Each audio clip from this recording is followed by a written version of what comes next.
He slammed the door shut and felt teeth sink into his hand. Not deep, but sharp enough to mean it. The kid didn't growl. Didn't scream. Just held on. The man cursed low and twisted his wrist, not hard enough to break skin. The door rattled. Old hinges cried. He shoved his shoulder against the wood and breathed through his nose. The kid let go and stepped back. All three of them stood there, inches away, staring like they were waiting for him to choose wrong. "Let go," he said, though it was already done. The smallest one wiped her mouth with her sleeve. "You gonna hit us?" His hand was still raised. He hadn't noticed. He lowered it slow. "No." "You lying?" the taller boy asked. His voice was flat. "Not scared. Curious. I said don't touch the door." "We already did." They didn't move. He expected running. Screaming. Something loud. Instead there was only breathing and the sound of his blood in his ears. The building behind him was locked for a reason. Old records. Old money. Town things that stayed sealed. He'd come to check the latch after rumors. He hadn't expected children. He hadn't expected teeth. "Where's your people?" he asked. They looked at each other first. A quick glance, practiced. Then the girl spoke. "You're them." "That's not an answer." "You ain't either," the boy said. The man felt the weight of the keys on his belt. Felt the badge in his pocket that he didn't wear anymore. Authority sat wrong on him now. He could hear the town in his head, telling him what to do. Grab them. Call it in. Lock it down. But the kids didn't smell like town. They smelled like dirt and smoke and old rain. Wild wasn't noise. Wild was stillness. "Step back from the door," he said. "No," the smallest one said. She took a half step closer instead. Bold. Too bold. "You hungry?" he asked. They didn't answer right away. Hunger made people lie. He watched their faces. The lie didn't come. "Sometimes," the girl said. The boy shrugged. "We ate." "When?" He waited. The silence stretched. The town clock rang somewhere far off. None of them flinched. "You live out here?" he asked. "We don't live," the taller boy said. "We stay." The man swallowed. He felt old suddenly. Felt tired in his bones. He looked at the door again. Fresh scratches near the handle. They'd been trying a while. "You can't be here," he said. "Neither can you," the girl said. That hit harder than the bite. He looked at her. Dirt streaked her face like war paint. Eyes steady. Too steady for a kid. He saw something broken but held together by will. "Move," he said, softer now. "No," the boy said again. The smallest one reached out and touched the door with 2 fingers. Gentle. Like it might bite back. She looked up at him. "You scared of it?" she asked. He didn't answer. He dropped his hand from the handle. Let the door rest. His fingers shook before he curled them into a fist. "Don't touch the door," he said again. She stepped forward anyway. Not to the door. To him. Close enough that he could feel her heat. He stayed still as the engine hummed low, steady, vibrating through the cab. Dust swirled outside the windshield, sunlight streaking through like thin gold. The 3 kids didn't move, didn't speak at first. They just watched him drive, eyes sharp, ears picking up the faintest sound of the tires over gravel. The smallest ran her fingers over the rusted badge on the dashboard, turning it over slowly. Rust flakes fell onto the seat. She didn't look at him. Didn't ask if it was his. She just held it like it was a secret she already owned. "You kidnapping us?" the boy asked, voice loud enough to break the quiet. "You already gone," the man said. His hands stayed firm on the wheel. eyes on the horizon. Where? Forward, he said again. No other instructions. Forward wasn't a destination. It was survival. Motion was safety. The girl didn't say a word. She crouched low, arms on her knees, eyes scanning shadows along the roadside. He glanced at her out of the corner of his eye. She wasn't afraid. She wasn't trusting. She just existed in a way that made him feel exposed, like all his adult calculations were irrelevant. The boy leaned back, tapping the edge of the dashboard with his knuckles. So this is it? Just go? Just drive, he said. Simple. He didn't elaborate. No maps. No directions. Town rules weren't invited. Town expectations weren't allowed. They moved outside those lines now. The smallest one traced the edge of the seat again, this time pressing her palm flat against the worn leather. He felt it through the vibration of the truck. She didn't flinch when it wobbled beneath her. She didn't need reassurance. She didn't ask for it. He realized they had survived by refusing to need it at all. You gonna stop? The girl finally asked, voice quiet but sharp. Not yet, he said. Not until I see the gate. The truck rumbled past old fences, past dry fields and weeds taller than the tires. The engine's vibration felt like a heartbeat in the cab. The boy shifted again. Sirens? Not coming, he said. And he knew it. Town sirens always hesitated at the edge of the property line, like they respected some unspoken rule. Or maybe feared what waited beyond. The smallest leaned against the passenger door. Why we go in with you? Because I'm here, he said. Simple. True. That was enough. Not a home. Not safety. Just presence. That was all anyone could give right now. The girl hummed low, almost inaudible, as if counting something only she understood. He didn't ask. Counting didn't matter. Motion did. Eyes forward. Hands steady. Breath slow. That was the rhythm of the road. The boy grabbed the edge of the dashboard. We moving fast enough? As fast as the truck will go, the man said. No reassurance. Just fact. They needed fact, not hope. The smallest one finally looked at him, eyes wide, sharp. You know where we going? He shook his head. Not exactly. But forward's a start. They were silent for miles after that. Not awkward. Not tense. Just alive. Alive enough to notice every turn, every shift in the road, every sound that might be a warning. The dust hung in the sunlight behind them. The fields stretched empty on both sides. Somewhere in the distance, a crow cried. Nothing else moved. He felt the subtle shift in the air as they approached his land. The gates came into view, old wood groaning in the wind. The kid stiffened. Not fear. Anticipation. They didn't ask about the property. Didn't ask about the house. Only watched the gate like it was a puzzle they might have to solve to survive. The truck slowed, tires crunching over gravel. The boy leaned forward slightly, gripping the seat. We here? For now, he said. And the gates creaked open under the weight of the truck. Rusted hinges shrieked. Dust swirled around them. They didn't flinch. The smallest brushed her hands against the dashboard one last time, as if marking it, claiming it, leaving a trace behind. He cut the engine. Silence filled the cab. The only sound was breathing, quick, sharp, alive.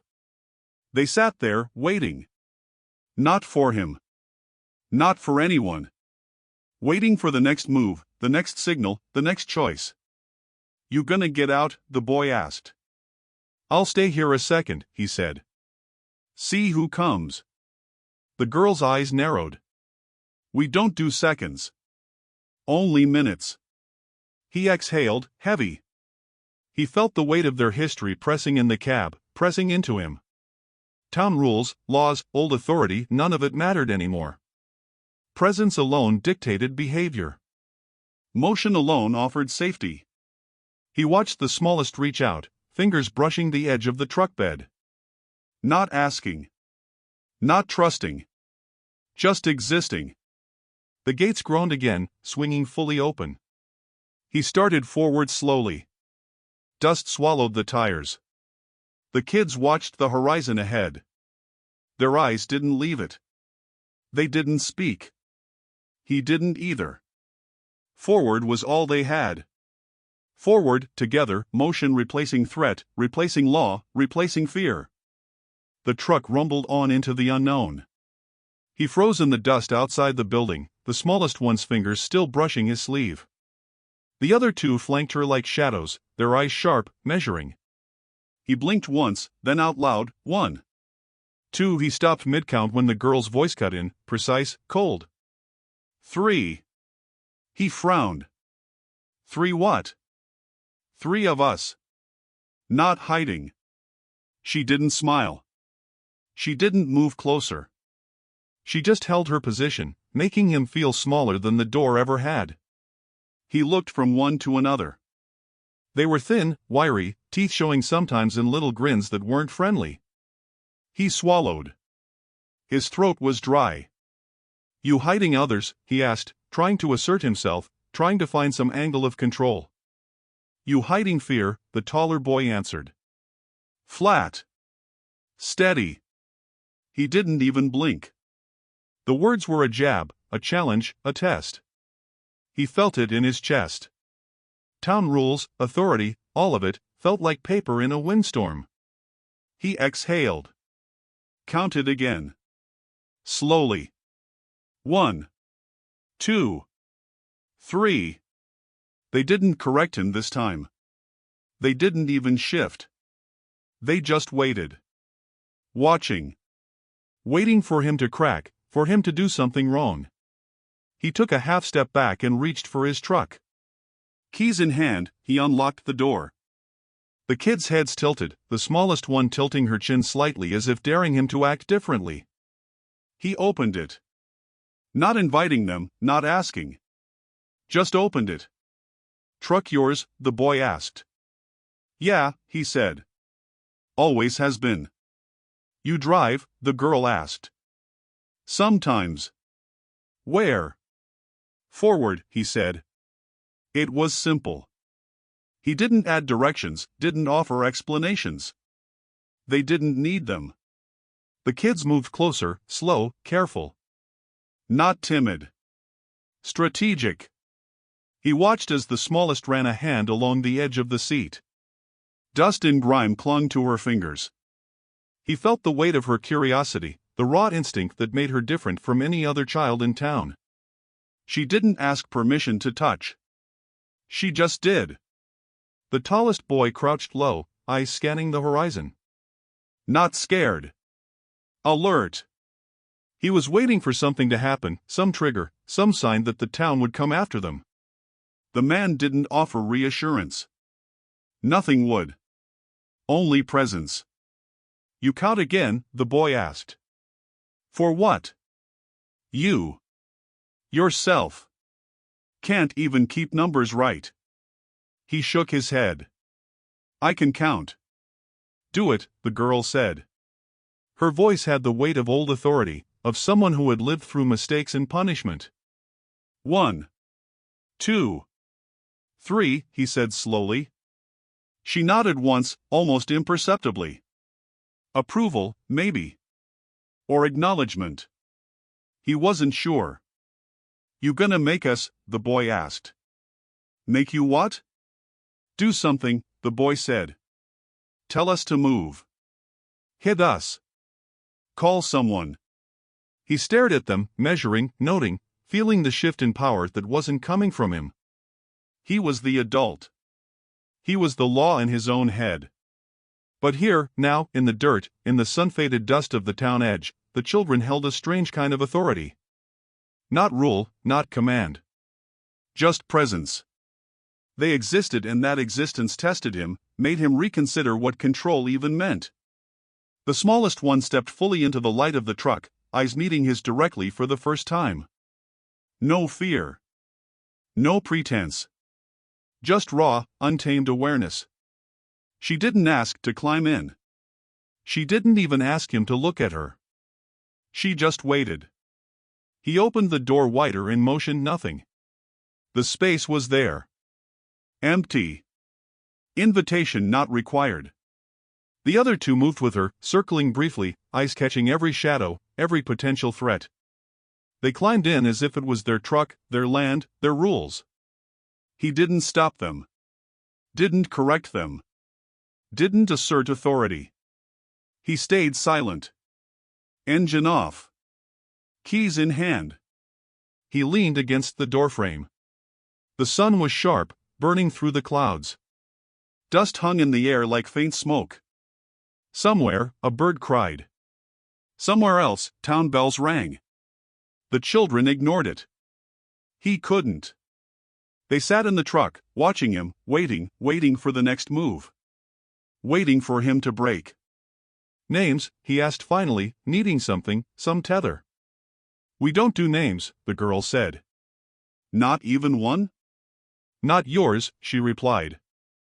The tallest boy smirked, the smallest just stared. He let it go. Names didn't matter. Survival mattered. Presence mattered. Silence mattered. He took one last look at the horizon, at the dirt road curling back toward town, at the fence posts that mark where rules ended. He exhaled, pushed the door fully open, and stepped aside. The truck waited. They waited. He waited. None of them moved first. He could feel the tilt in the air, the unspoken pact forming. He opened the passenger side door. No invitation. No encouragement. Just space. The kids noticed. Eyes shifting, careful calculations. They slid in without a word. Not trust, not fear, just motion replacing threat. He climbed into the driver's seat last, settled, and started the engine.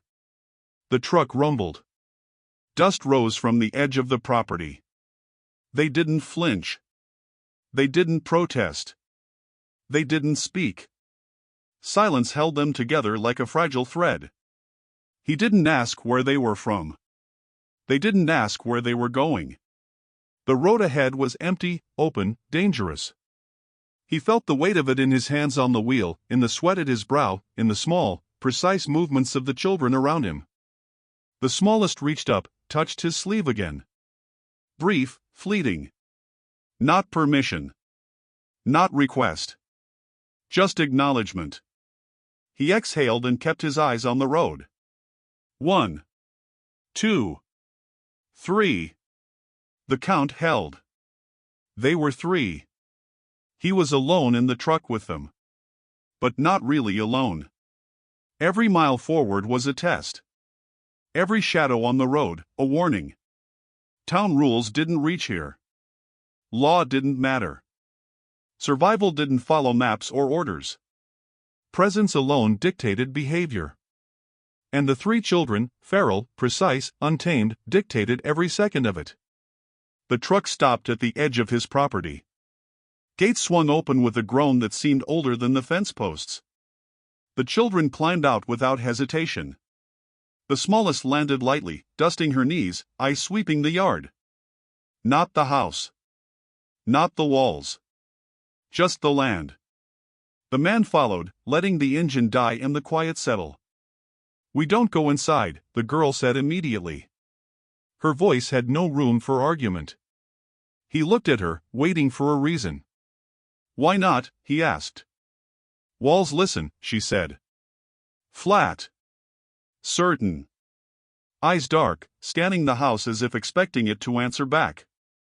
He felt it too, the house breathing in its silence. Old timber, creaking floors, memories baked into the walls. The children knew it. They lived in echoes. The boy crouched near the well, fingers tracing the rim.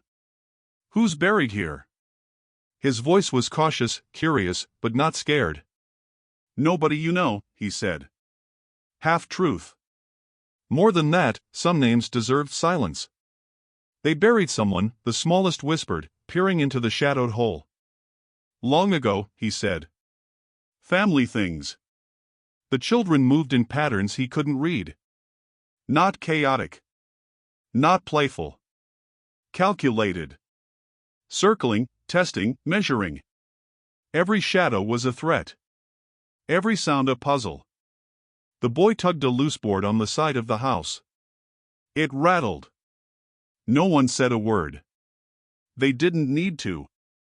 Survival was practiced in the quiet, in the watching. You sleep here? The girl asked, stepping closer to the well. Sometimes, he said. Not tonight. She nodded once, as if agreeing silently with some decision only she could make. The smallest touched the rim of the well again, tracing cracks and chips with tiny fingers. He noticed how deliberate it was, as if touching it claimed it. He knew then this land meant nothing if they didn't decide it did. A town truck rumbled in the distance, tires kicking up dust along the long road. The children froze. Not with fear. With instinct. He noticed immediately. They crouched, low, bodies tense. The man didn't say anything. He stayed where he was, feeling the pulse of old roads, old power, old control pressing in from miles away. They coming? The boy asked. Maybe, he said. No reassurance. Only fact. Facts held weight here. Hopes didn't. The smallest climbed onto a rock near the well, knees drawn tight, watching the approaching vehicle. What we do? We wait, he said. See what comes. The girl's lips pressed into a thin line. We don't do waiting. We do moving. Sometimes, he said.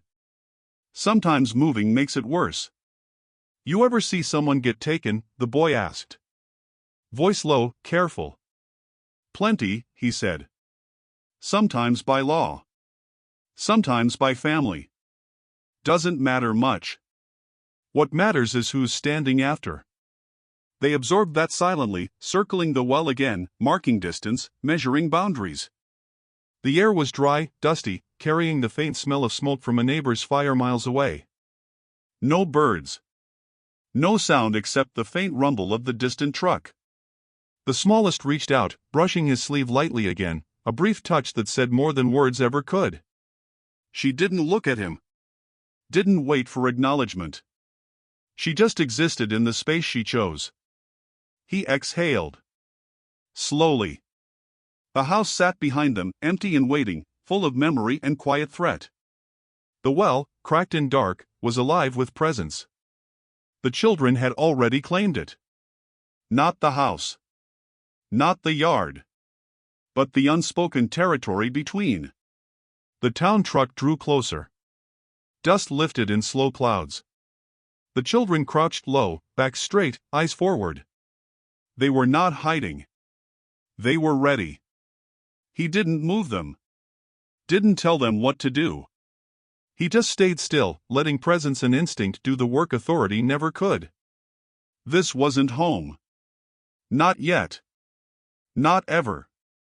But it was something. A place to stand. A place to see what came next. The sheriff's truck rolled up the dusty lane, slow, deliberate, tires crunching gravel. He didn't call out. He didn't honk. The children froze immediately, crouched low near the well and behind fence posts. Not fear. Observation. Calculation. The man stepped slightly forward, hands visible, signaling nothing. You found something, the sheriff said, voice smooth, almost casual. He leaned on his open door, eyes scanning the yard without ever looking directly at the children. His smile was slow, measured, with the weight of old authority.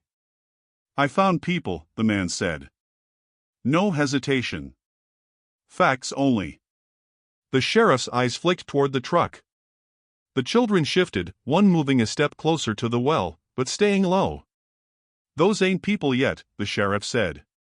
Calm, deliberate. Dangerous. His tone was that of someone who knew every crooked path, every buried secret in the county, and wielded it like a weapon. They're kids, the man said. Maybe wild. But people. Wild's worse, the sheriff said. At least people know what rules are. He paused. Rules are flexible if you bend the wrong way.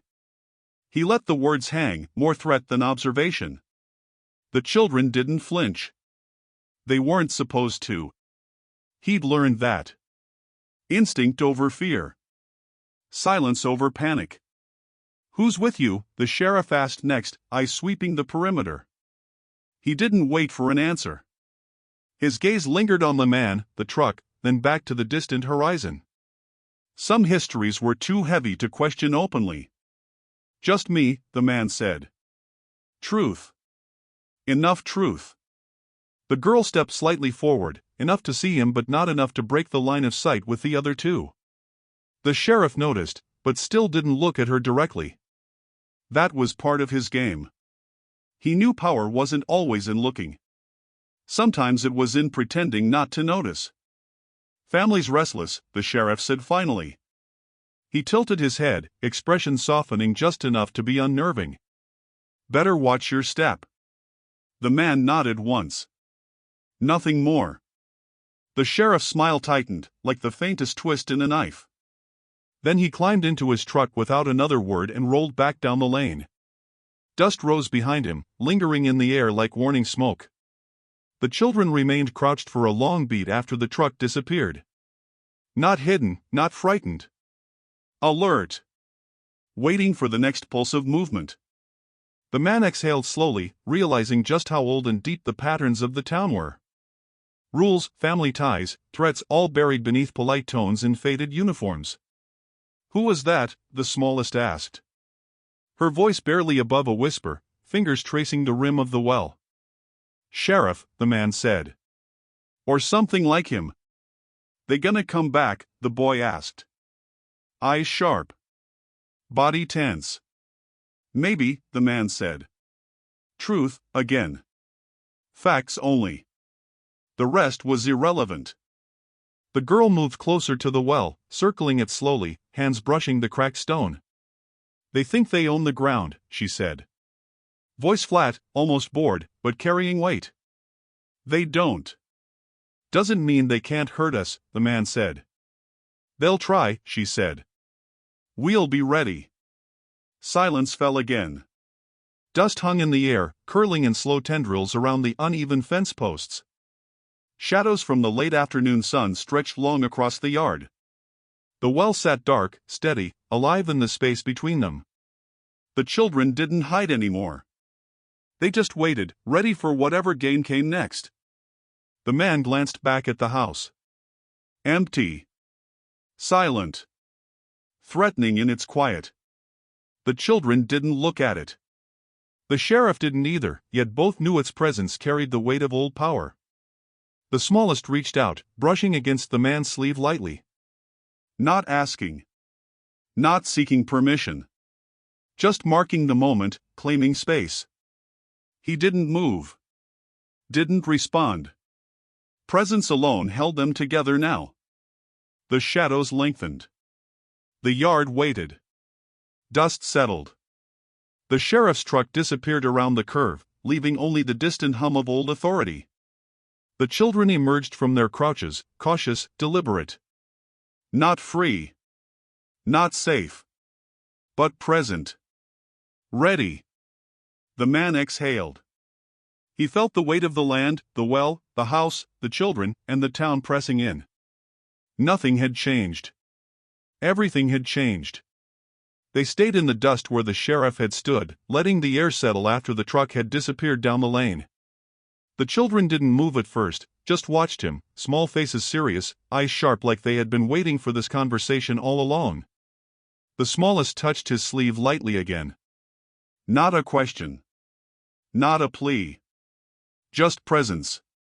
He felt it. It anchored him, reminded him that nothing in this town was simple anymore. They hurt you? He asked finally, breaking the silence. They taught us, the girl said. She didn't flinch. Her voice had the weight of rules learned too early. Taught us what to see, what to touch, what to ignore. Taught you what? He pressed, leaning slightly forward. Dust clung to his boots. Sun burned low, casting shadows across the cracked yard. How to stay, she said. Alive. Quiet. Sharp. Don't get caught. Don't get broken.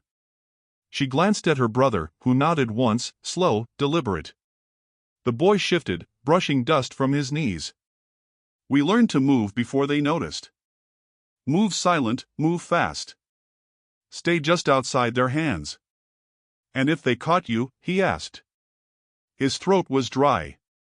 He already knew the answer. They didn't, the girl said. We made sure. Her tone wasn't boastful. It was factual. Observation over emotion. Survival was not a story, it was a practice, repeated until nothing else mattered. The smallest looked up at him, eyes wide and steady. They call it wild, she said. We call it living. She shrugged. Rules don't stick when no one's paying attention. Only choices. Only watching. Only remembering. He swallowed. Felt the weight of it pressing on his chest. These kids weren't lost. They had been discarded. Hidden. Tested. They didn't need saving. They needed acknowledgement. Presence. Someone who understood that silence could be stronger than yelling. That stillness could be stronger than running. That instinct mattered more than law. You survive like that, long time, he asked. Not long enough, the girl said. She stood, circling the well slowly, hands brushing over the cracked stone. Not in the town. Not the way it should be. They tried, the boy said. Shouted. Threatened. Punished. Didn't matter. We stayed. We learned. We watched. And the smallest, he asked, glancing at her. She touched the rim of the well again, tracing the lines in stone, brushing away dust and dirt with deliberate care. Did she learn too? She learns faster, the girl said. Fingers sharper than teeth. Eyes sharper than most grown men. She tilted her head toward him. You don't see it, but you will. She won't break. Not like us. Not yet. The smallest looked at him finally, not touching, not moving, just steady. He felt her weight on his awareness, like gravity, like a small pulse of intent. She didn't need instruction. She needed space to act. To claim. To survive. You learn rules too, he asked. Rules are for people who listen, the girl said. We listen to consequences. To what happens if you fail. That's the only law. The boy nodded. We don't hide. We adapt. We take what comes. We move fast. Don't trust unless we must. Don't speak unless we have to. And never, ever let them see fear. He exhaled slowly, noticing the weight in his shoulders. The dust, the sun, the well, the house behind them, none of it mattered as much as what these kids carried inside them. Not childhood. Not play. Survival. Sharp. Precise. Feral, but alive. The smallest finally reached out again, brushing his sleeve once more, just barely, not asking, not demanding. He let her. Let them. Let the presence of it settle between them. This was the rhythm now. Presence. Awareness. Motion. Silence. Observation. Not words, not punishment, not safety. Survival is law. And in that, he realized what they truly were, not lost. Not broken. They were alive, feral, and whole in ways the town could never understand. He exhaled, and for the first time, let himself feel that maybe presence, and not authority, was what would keep them standing. Night fell hard, shadows stretching long across the yard. The fire pit at the edge of the property caught flame, orange tongues licking the dark. The children settled around it cautiously, knees drawn close, eyes reflecting the firelight. He crouched beside them, feeling the heat on his hands, the smell of smoke sharp in his nose. Silence stretched between them, but not the kind of silence that empties a place.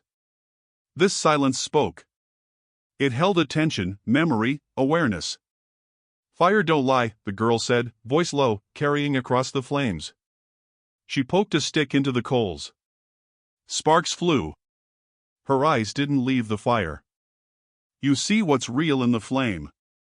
"Neither do hands," the boy said, tapping the edge of the pit with a knuckle. Dust flew up with each tap. He watched the shadows the fire cast. Not the fire itself, but the shapes it made. Shifting, alive, warning.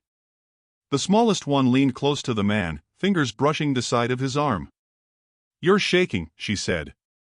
Simple observation. Not judgment. Not fear. Just truth. He clenched his jaw. "I'm not." "You are," she said, tilting her head. Her eyes were bright. Sharp. Alive. He felt it, saw it. Couldn't deny it. Not now, not in the glow of fire that showed everything hidden in daylight. The girl sighed, running her hands over her knees, staring into the flames. "Letters," she said suddenly. Her hand dove into a worn boot beside her, pulling out folded papers yellowed with age. She spread them over a flat rock. "Not yours. Not ours. Someone else's." He leaned forward, squinting. Faded ink, scrawled handwriting.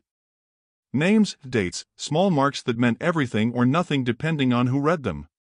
The children traced the letters with careful fingers, memorizing the curves and lines. Their eyes didn't leave the paper.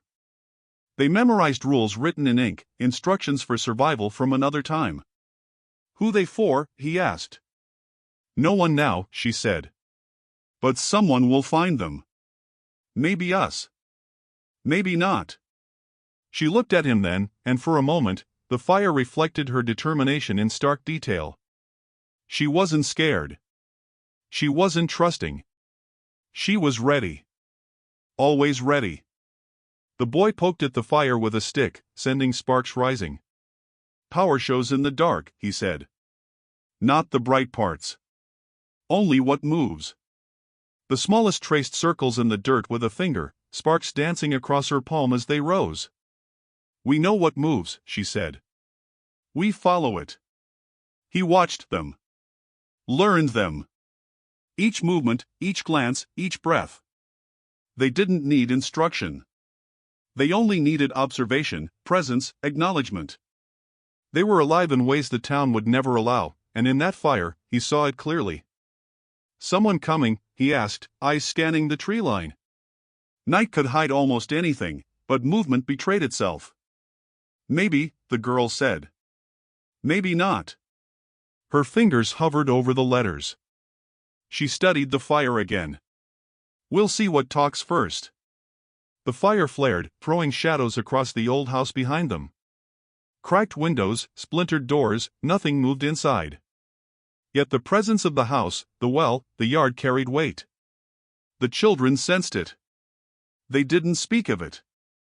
They just adjusted, shifted closer to each other, closer to him, closer to the light. The smallest touched his sleeve again, soft, fleeting. Not asking. Not seeking permission. Just acknowledgement. He exhaled, letting the warmth sink in, letting presence guide him. The fire spoke. They listened. He listened too, learning how to survive in a world that had taught them nothing but lessons in danger, patience, and observation.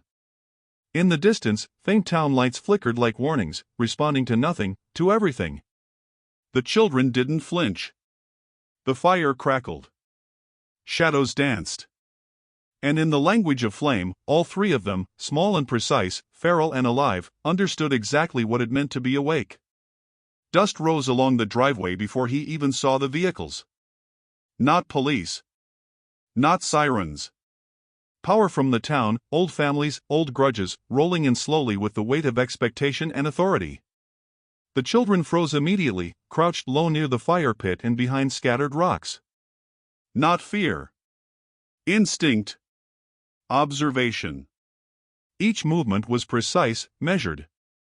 The man stayed where he was, hands on his knees, letting the first shadow stretch across the yard. "Move," he said softly, not loud, not commanding. Just a simple word. "No," the girl answered.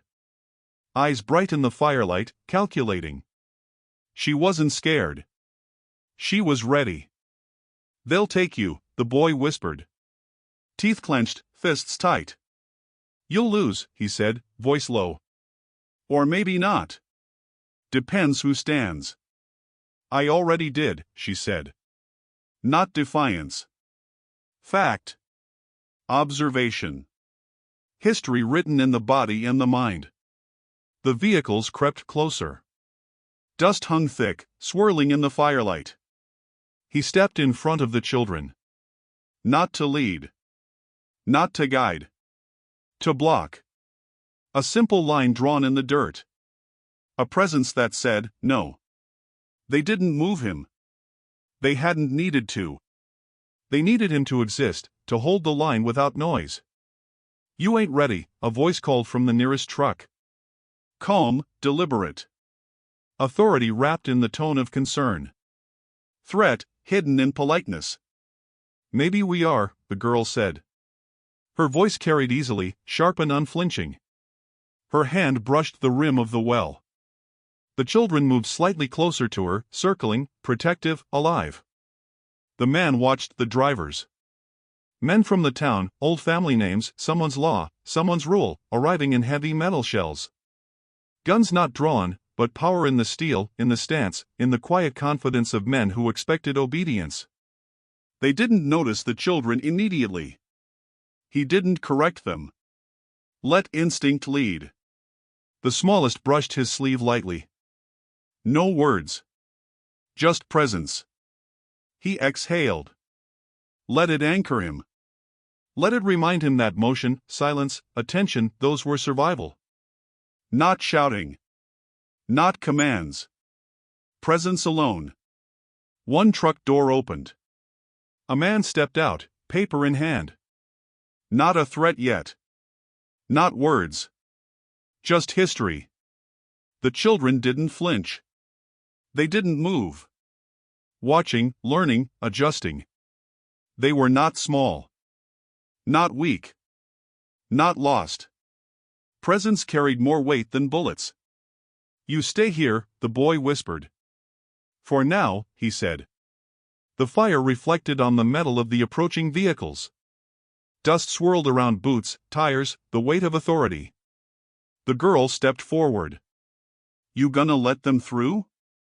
"Not without a choice," he said. His gaze stayed on the approaching shadows. Motion dictated who survived tonight. Silence dictated who would last. The first gun clicked. Not aimed. Not threatening. Just a presence, a reminder. Time slowed. Dust hung thick. The children froze, but not in fear. Ready.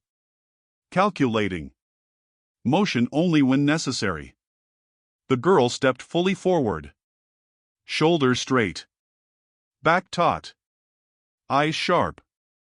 He could feel it before he saw the slightest twitch in the smallest fingers. They weren't just waiting for a fight. They were defining the rules of engagement themselves. He exhaled, hand steady, feeling the weight of choice. Presence was power. Silence was law. Motion dictated consequence. The sheriff's men would learn tonight, or they would leave, but the line had been drawn. He didn't move. He held the space. They were together. All four of them. Alive, precise, ready. And in that silence, the fire crackled. Shadows danced. Dust hung like memory. Authority met instinct. The children waited, the man waited, and the first move of the night would tell who controlled what remained of this land. The night held its breath. Shadows from the fire stretched across the yard, reaching toward the approaching vehicles stopped short in the distance. The children crouched low, tense but unmoving. The man's hands rested on his knees, aware of the rhythm of motion, the weight of presence. The girl stepped forward, eyes sharp, shoulders squared. He felt the shift before it happened. She was going to speak. You remember her scream, she said. Quiet. Forceful. Not asking. Not teasing. Commanding attention. The men in the lead truck exchanged glances. Too late to retreat. Too early to act. One stepped forward. You lying, he said. Voice low, trying to assert control. You taught me not to, she said. Every word measured. Every pause deliberate. She shifted slightly, revealing the letters from the boot tucked under her arm. Faded ink, old names, evidence of what the town tried to bury. Her eyes didn't leave the men. She didn't flinch. She didn't blink. She held them with memory as weapon. Which one man asked. Voice betraying the tension he tried to hide. Doesn't matter, she said. We know. Everyone knows now. You bury things in wells, hide bodies behind houses, think the dust forgets. It doesn't. The man next to her shifted slightly, glancing at the smallest, who didn't move. Fingers brushing the rim of the well. Not a threat. Observation. Awareness. Ready. You ain't seen nothing yet, the boy whispered. Quiet, almost a shadow in the words. He meant it. Not bravado. Not challenge. Knowledge. They were alive in ways the town had forgotten to account for. Names, she said finally. We remember names. She began listing slowly, methodically. Women and men whose lives had been stolen or silenced. Burials the town kept secret. The men's faces tightened. They shifted. Not defeated, not surrendering, but exposed. Truth had a weight authority could not measure. The man exhaled, watching the children. Their presence carried power. Not the law, not guns, not trucks. Only memory. Only witness. Only precise, alive attention. He could see it in the smallest, her eyes flicking from shadow to shadow, hands still resting lightly on his sleeve. She wasn't afraid. She wasn't asking. She was anchored.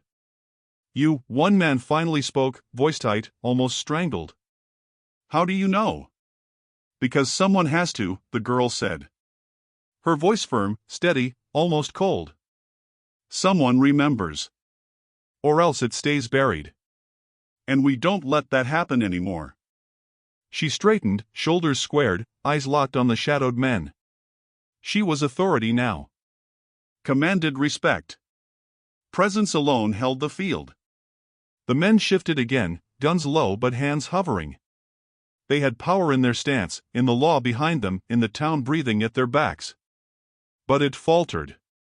The girl's words, the children's presence, the letters, the firelight, all of it combined into a force older than law, sharper than threats. Silence stretched, heavy and full. Dust curled around boots, tires, and broken fence posts. The well sat dark behind them, a witness. Shadows flickered across the cracked boards of the house. Memory itself had drawn a line, and they had stepped over it. The man exhaled. They had survived the first test. Not by weapons. Not by hiding. By truth. Presence. Watching. The children straightened, moving slightly, marking the ground, reclaiming space. The smallest brushed his sleeve once more, just barely. No permission sought. No question asked. Presence acknowledged. The men in the trucks retreated, slowly, deliberately. Not defeated. Exposed. The weight of truth heavier than authority. Dust settled behind them.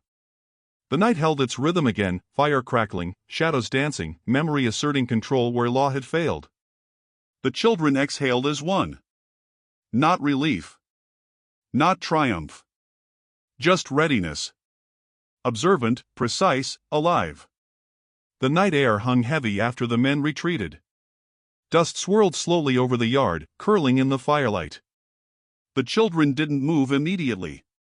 They circled, crouched, and shifted like predators sizing the next step, waiting to see what he would do. The man sank to one knee near the fire, hands gripping the edge of the pit, feeling the heat on his skin. Presence had been enough so far. It would have to be enough forever. "You staying?" the girl asked. Voice quiet, steady. Not a request. Observation. Command. "If you do," he said. The weight of the words pressed against him, heavier than any gun barrel or law he had ever faced. He felt it deep in his chest, in the way the children moved around him, in the rhythm of the night. Presence alone had become his offering. "We don't promise," she said. Eyes steady. She didn't look to him for reassurance. She only measured. "Neither do I," he said. Truth, plain, simple, anchoring. He exhaled slowly. He could feel the youngest brushing against his leg, soft, fleeting, claiming contact without words. He let it happen, let it remind him that this choice wasn't temporary. It was forever. The road forward didn't have bends or exits anymore. The boy shifted, arms crossed, leaning slightly back against the cracked edge of the well. "So we do this?" "We do it," he said. Not asking. Not commanding. Just fact. Motion replaced threat. Presence replaced law. Everything they had survived now rested on his shoulders, and he had nothing but himself to give. The girl tilted her head, scanning the yard, firelight catching the lines of her face. "You know what that means?" "Yes," he said. His hands brushed against the smallest again. The touch anchored him more than any reassurance could. "It means I protect you. No matter what." "Forever?" the boy asked. His voice almost a challenge, testing limits, boundaries, survival instincts refined sharper than any law. "Forever," he said. No hesitation. The word settled into the yard like a stone, heavy, immovable. The girl exhaled. Not relief. Not satisfaction. Just acknowledgement. She moved closer to the well, circling it, hands brushing the cracked stone, as if claiming it and marking it for what they had become together. Her presence dictated rhythm now. Feminine authority, precise and unflinching. The smallest tugged slightly at his sleeve. He let her. Let her mark space. Let her anchor herself in his presence. Not trust. Not permission. Presence. That was enough. The boy let out a low hum, leaning into the firelight, testing it. "So, this is it?" "This is it," he said. No other words. None were needed. Words couldn't carry what they all knew. Survival, presence, awareness, protection, those were heavier than law, stronger than guns, sharper than threats. The girl straightened, back taut. "We follow you?" "Yes," he said. And it was not a promise. Not a demand. Not a question. Just a fact. Motion, presence, life, everything now depended on the alignment of their steps, the steadiness of their breath, the choices that would never end. The youngest pressed closer, wrapping her arms around his waist, fleeting, soft, claiming comfort in motion, claiming trust without permission. He exhaled, letting it anchor him again.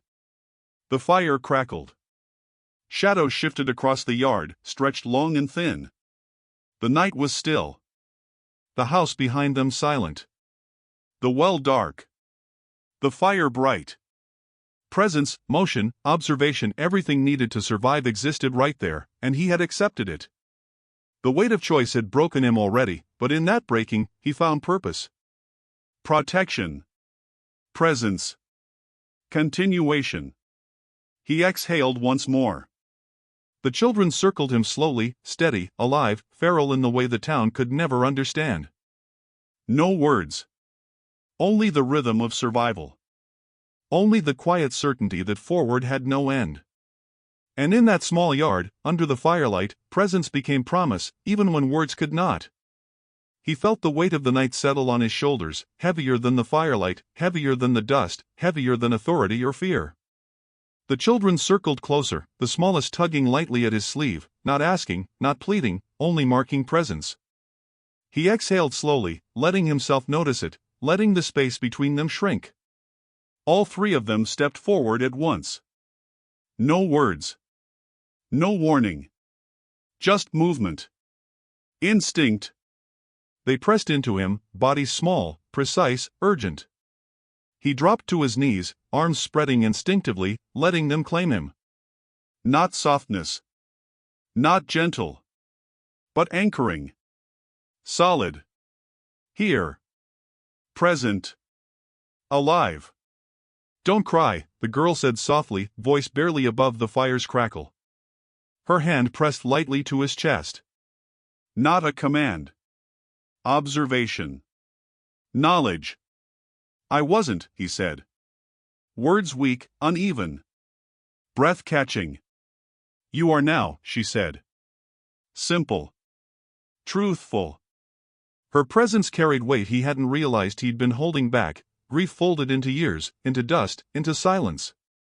All of it pressed out in this one small collision of bodies, one hug, one acceptance. The boy leaned against his shoulder, small fists gripping the fabric of his jacket. We got you, he said, steady. No boast. No plea. Only fact. Motion replaced fear. Presence replaced absence. The smallest pressed against his side, arms wrapping around his waist. She didn't look at him. Didn't seek acknowledgement. Only existence. Only survival. Only this moment. He exhaled again, full and heavy, letting every buried memory loosen. The fire crackled at their feet. Shadows danced across the yard. The house behind them silent. The well dark. Nothing moved except the rhythm of bodies breathing together, anchored in something they hadn't known to name until now. You okay? The girl asked. Voice soft, insistent. I will be, he said. But the words were weak, almost unnecessary. He could feel the truth of them in the press of small hands, in the weight of small bodies, in the anchoring of their presence. The boy looked up at him, eyes bright, reflecting firelight. We don't leave, he said. Fact, not challenge. Survival expressed in simple terms. He nodded. Agreement, not promise. Presence again. The smallest tugged at his sleeve slightly, tiny hands steady. No words needed. Just acknowledgement. Motion as understanding. Survival as connection.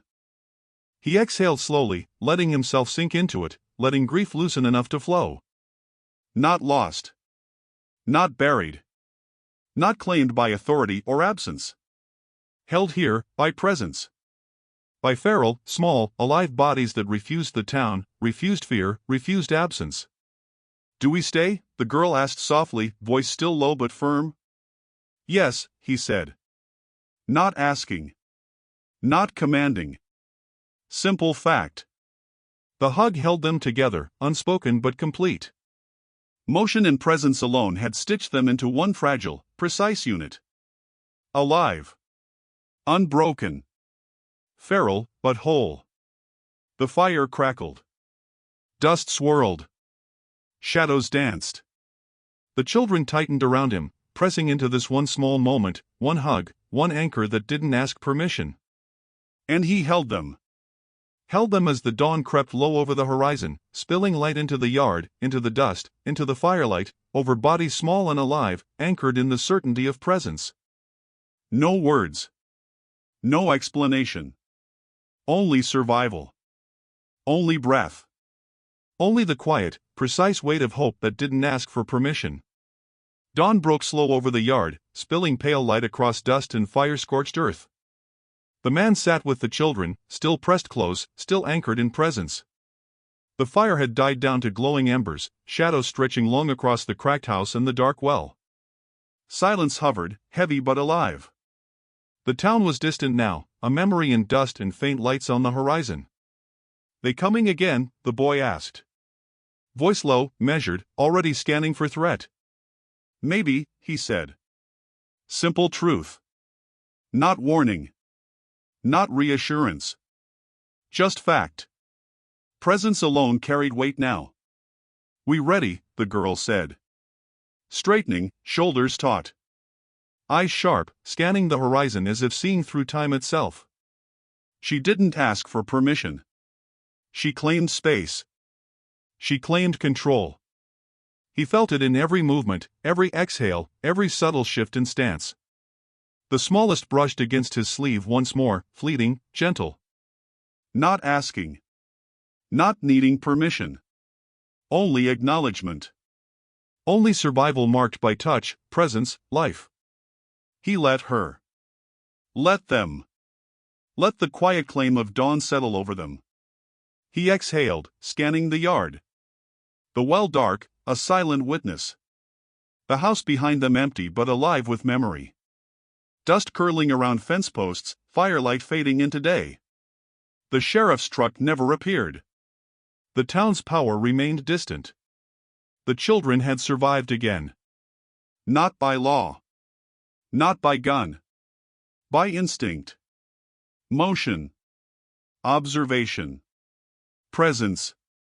Fire still burning? The girl asked, nodding toward the embers. Enough to hold the night, he said. Voice low, almost swallowed by dust and light. Not boasting. Not promising. Fact. The fire had been language, now memory, now rhythm. The boy crouched beside the embers, tracing lines in the ash with a finger. We keep learning, he said. Observation. Motion. Life. Not waiting. Not asking. Not trusting. Only moving, only adapting. The girl glanced at him, eyes steady. We don't leave, she said. Not a question. Statement. Truth. Authority born of survival. Feminine, precise, unflinching. He nodded. Not correcting. Not challenging. Presence confirmed, anchored, aligned. Survival didn't need explanation. Only acknowledgement. The smallest tugged lightly at his sleeve again. Tiny hands. Firm. Certain. She didn't need words. She only needed him to exist, to be there, to allow the claim of presence, connection, and trust without permission. The sun climbed higher. Shadows retreated across the yard. Dust settled slowly over fence posts, over rocks, over the dark well. The house remained silent. Memory alive but unspoken. They stood taller now, not fully tamed, not fully safe, but alive and claiming the land in a way the town never could. They coming again? The boy asked once more, voice steady, eyes scanning. Maybe, he said. Echoing his own words. Not warning. Not prediction. Fact. Presence. Awareness. Motion and survival. We ready, the girl said. Straightening again, posture exact, precise, alive. The youngest brushed his sleeve. One movement. One acknowledgement. One small claim of connection. He exhaled slowly, letting it anchor him. The fire's last embers glowed faint.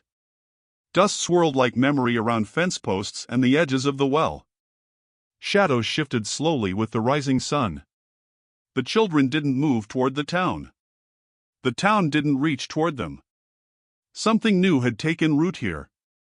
Unnamed, untamed, alive. He stayed. Not offering law. Not offering protection beyond presence. Not offering promises beyond observation and alignment. He simply stayed. The children, feral, wild, precise, acknowledged it. They didn't need words. Presence was enough. Breath, motion, awareness, anchoring. Hope had entered without permission. And it held. No words necessary. Only presence. Only survival. Only the quiet, unbroken certainty that the town would never take this back. Not fully. Not ever. They stood together. Alive. Too wild to take back.